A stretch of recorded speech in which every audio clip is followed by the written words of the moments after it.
Picture yourself 40,000 years ago, somewhere in southern Africa. The sun goes down around 6. It will not come back up for 12 hours. No book, no screen, no candle. You are not tired. Nobody is tired at 6 in the evening. So what do you actually do with that time? The easy answer is that you sleep. 12 hours of dark, 12 hours of sleep. That answer is almost certainly wrong, and we can show why.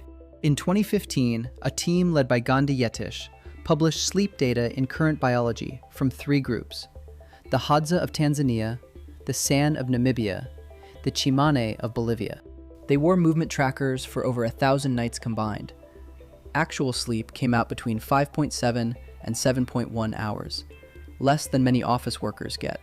They went to bed roughly 3 hours after sunset, not at sunset. They woke before dawn. The darkness was much longer than the sleep inside it. So there is a gap. 2, 3, sometimes 4 hours a night, awake in the dark, with no work that can be done, and nowhere else to go. To find out what filled it, you need 2 things: evidence that people gathered somewhere after dark, and evidence of what they did once they got there. Wonderwerk Cave, South Africa. In 2012, Francesco Berna and colleagues published evidence of burnt bone and plant ash 30 meters inside the cave, roughly 1 million years old. That far in, wind cannot blow embers from outside. Somebody carried fire there on purpose. It is about the oldest solid evidence of controlled fire we have. At Gesher Benot Ya'aqov in Israel, around 790,000 years old, burnt flint clusters sit in particular spots. People were making fire in the same places, again and again. Qesem Cave, also in Israel, around 300,000 years ago. One central hearth, about 2 meters across, its ash layers showing it was built and rebuilt over generations. That matters more than it sounds. A hearth that stays put means people came back to one place, the same circle, night after night, for lifetimes.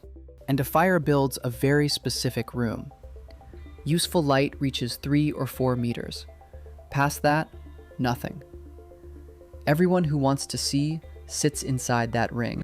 You are close enough to read faces. And you cannot really work. Napping flint by firelight is a bad idea. Gathering is over. Hunting is over.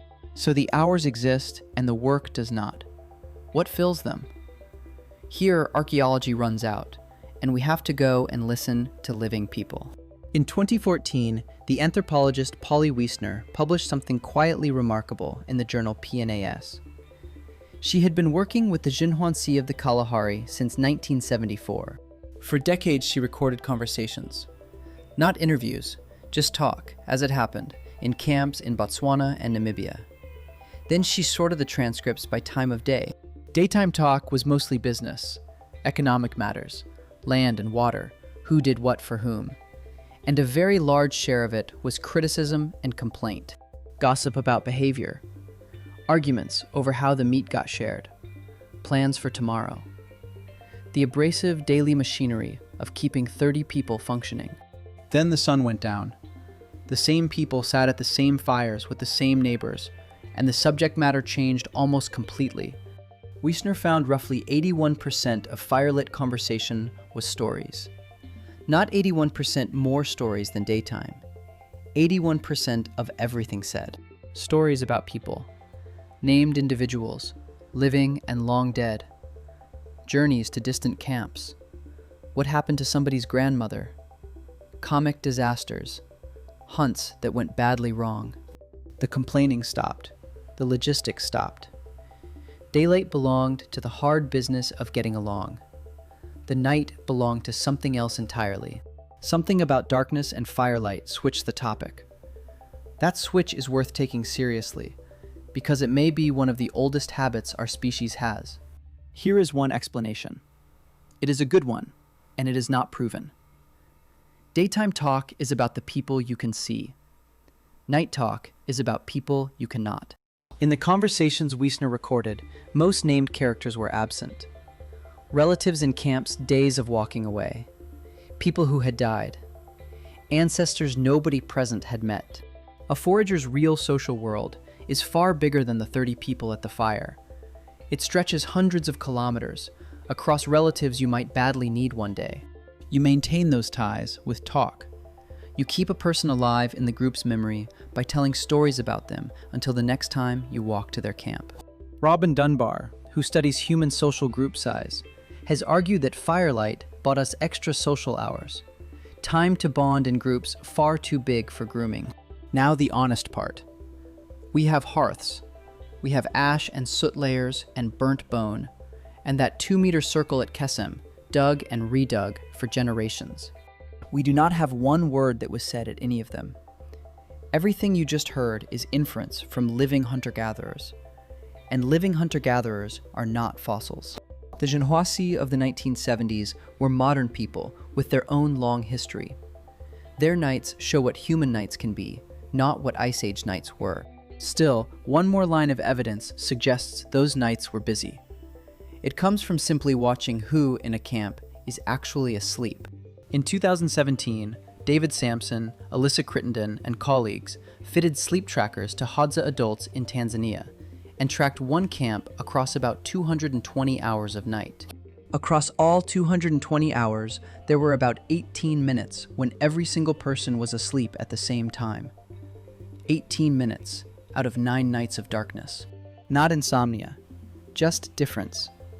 Older adults woke early, younger adults stayed up late. The camp's body clocks were smeared right across the night. The team called it the poorly sleeping grandparent hypothesis. Variation in sleep timing may be useful because it means somebody is nearly always awake and watching. It is a hypothesis, not a settled fact. But it fits what a camp needs. And it means that at 3 in the morning, someone was sitting up. Sitting up, most likely, beside whoever else could not sleep.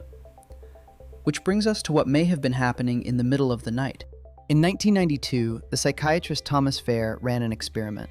He put volunteers into 14 hours of darkness every night for weeks and watched what their sleep did. It broke in two. A first sleep, then 1 to 3 hours awake, calm, not anxious. Then a second sleep. Ware reported raised prolactin during that quiet gap. The historian Roger E. Kirch, in his 2005 book, At Day's Close, found the same shape in the archives. Hundreds of casual references to first sleep and second sleep. People prayed, talked to whoever lay beside them, thought about the day, made love, then slept again. Nobody found it odd enough to explain. But Yetish's team found no segmented sleep among the Hadza, San, or Tsimane. That is real friction in the evidence, and it has not been resolved. So if you wake at 3 and lie there furious about it, that pattern might be very old. Or it might not be. Researchers genuinely disagree. And if broken sleep is persistent and wrecking your days, that is a conversation for a doctor, not for a video about the Pleistocene. What we can say is this. Before fire, darkness was dead time.